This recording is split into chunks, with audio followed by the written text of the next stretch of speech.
Navratri special. मां भवानी ने कैसे किया रक्त बीज का वध। माता दुर्गा के 9 अवतारों में से सबसे विशेष अवतार महाकाली का अवतार माना जाता है।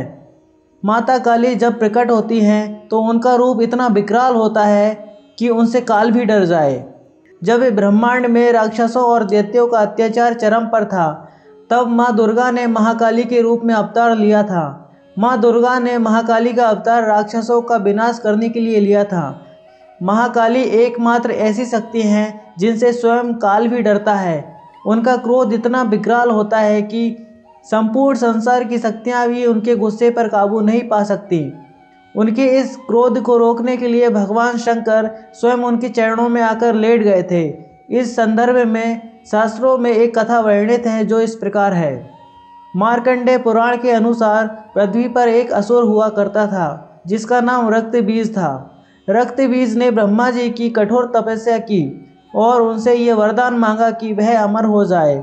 ब्रह्मा जी ने उसे ऐसा वरदान देने से मना कर दिया।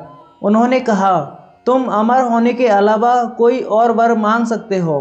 तब रक्तबीज ने कहा, भगवान आप मुझे ऐसा वर दीजिए, अगर मेरे शरीर से एक भी बूंद धरती पर गिरे तो उससे अनगिनत रक्तबीज बन जाएं। ब्रह्मा जी ने उसे ये वरदान दे दिया। इसके बाद रक्तबीज ने अपनी शक्तियों का दुरुपयोग करना शुरू कर दिया और निर्दोष लोगों पर अत्याचार करने लगा।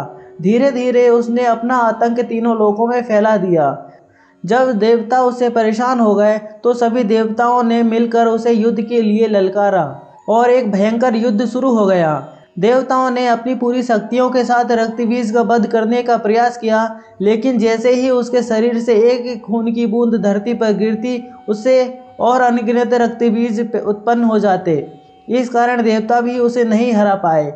सभी देवताओं ने मिलकर माँ दुर्गा की शरण ली और उनसे सहायता मांगी।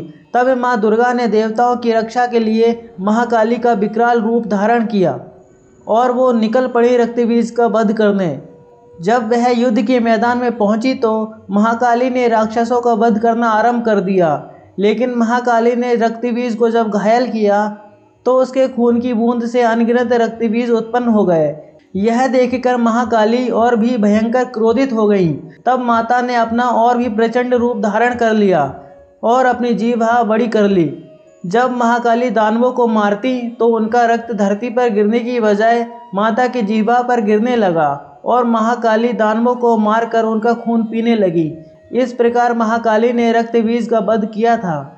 लेकिन तब तक महाकाली का क्रोध इतना प्रबल हो गया था कि उनके सामने बड़े से बड़े देवता भी जाने से डरने लगे। देवता जानते थे कि उन्हें शांत कराना अति आवश्यक है, नहीं तो सारा ब्रह्मांड ही नष्ट हो जाएगा। लेकिन किसी भी देवता में हिम्मत नहीं थी कि उनके समक्ष जा सके। सभी देवता मिलकर भोलेनाथ भगवान की शरण में गए और महाकाली को शांत करने की प्रार्थना करने लगे। भगवान शिव ने विभिन्न तरीकों से महाकाली को शांत करने का प्रयास किया, लेकिन सफल नहीं हो पाए। जब सभी प्रयास विफल हो गए तो भगवान भोलेनाथ उनके मार्ग में लेट गए। जब महाकाली के चरण भगवान शिव पर पड़े तो महाकाली एकदम स्थिर हो गई और उनका क्रोध शांत हो गया। दोस्तों, आदिशक्ति माँ दुर्गा के विभिन्न रूपों का वर्णन मार्कंडेय पुराण में अत्यंत अनूठे और विशेष तरीके से किया गया है। दोस्तों, इस कहानी को मैंने अपनी सरल भाषा में बताने का प्रयास किया था। यदि आपको ये कहानी अच्छी लगी तो वीडियो को लाइक करें और शेयर करें, और अगर आप चैनल पर पहली बार आए हैं तो चैनल को सब्सक्राइब करके बेल आइकन को प्रेस कर लें ताकि ऐसी ही कहानियों का नोटिफिकेशन आपको सबसे पहले मिल जाए। Thank you for watching.